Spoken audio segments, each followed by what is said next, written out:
Assalamualaikum warahmatullahi wabarakatuh. Perkenalkan, nama saya Nuraini Sapitri dari jurusan Teknik Sipil Politeknik Negeri Sriwijaya Palembang, program studi D4 Perancangan Jalan dan Jembatan dari kelas 4 PJJD dengan nomor induk 06 20 40 11 2013 dengan nomor absen 13.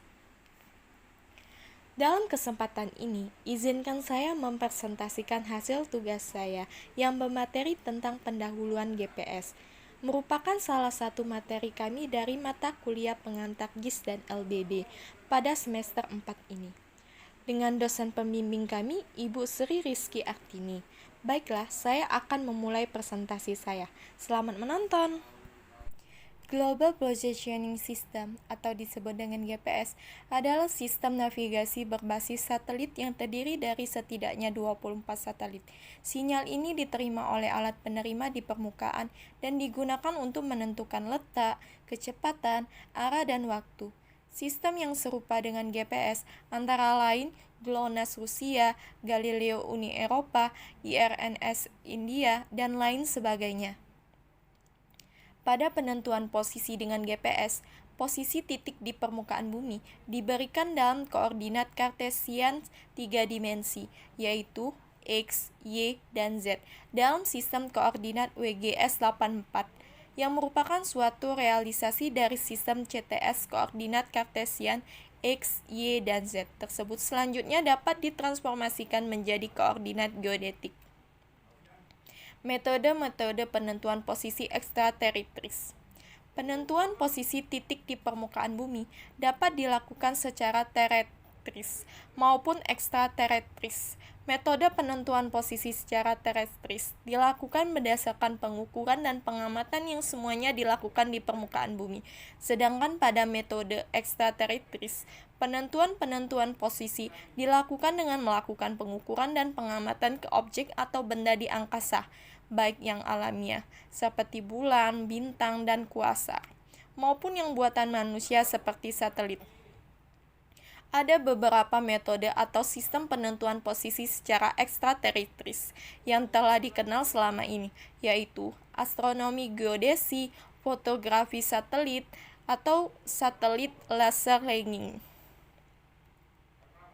Kemampuan GPS.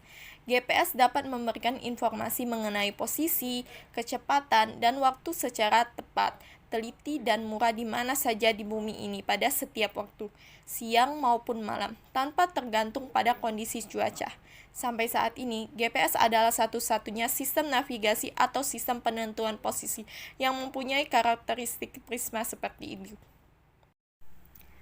Segmen angkasa, konfigurasi orbit. Satelit GPS bisa dianalogikan sebagai stasiun radio di angkasa yang diperlengkapi dengan antena-antena untuk mengirim dan menerima sinyal-sinyal gelombang.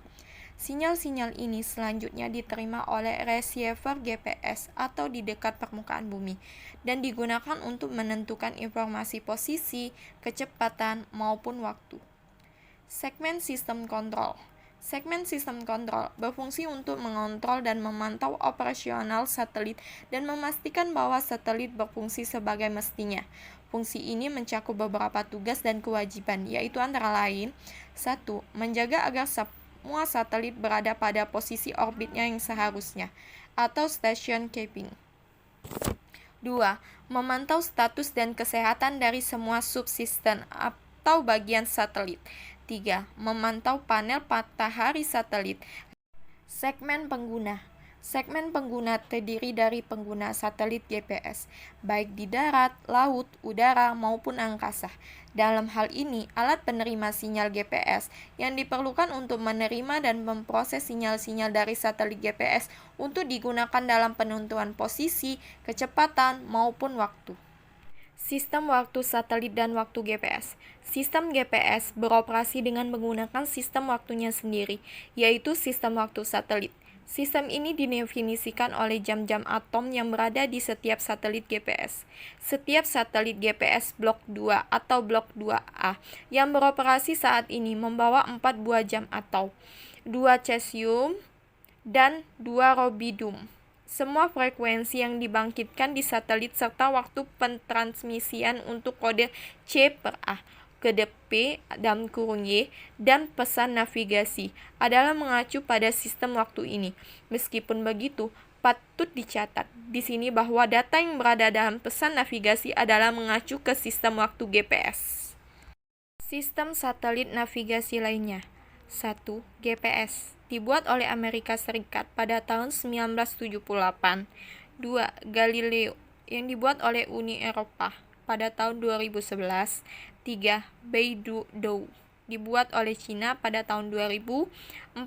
GLONASS dibuat oleh Uni Soviet pada tahun 1982. 5. IRNSS dibuat oleh India pada tahun 2013. Dan 6. QZSS dibuat oleh Jepang pada tahun 2010. Baiklah, itulah hasil dari presentasi saya. Semoga bermanfaat untuk kita semua, terkhususnya buat saya sendiri. Apabila ada kata yang kurang berkenan, saya mohon maaf, dan kepada Allah saya mohon ampun. Wabillahi taufiq wal hidayah. Wassalamualaikum warahmatullahi wabarakatuh.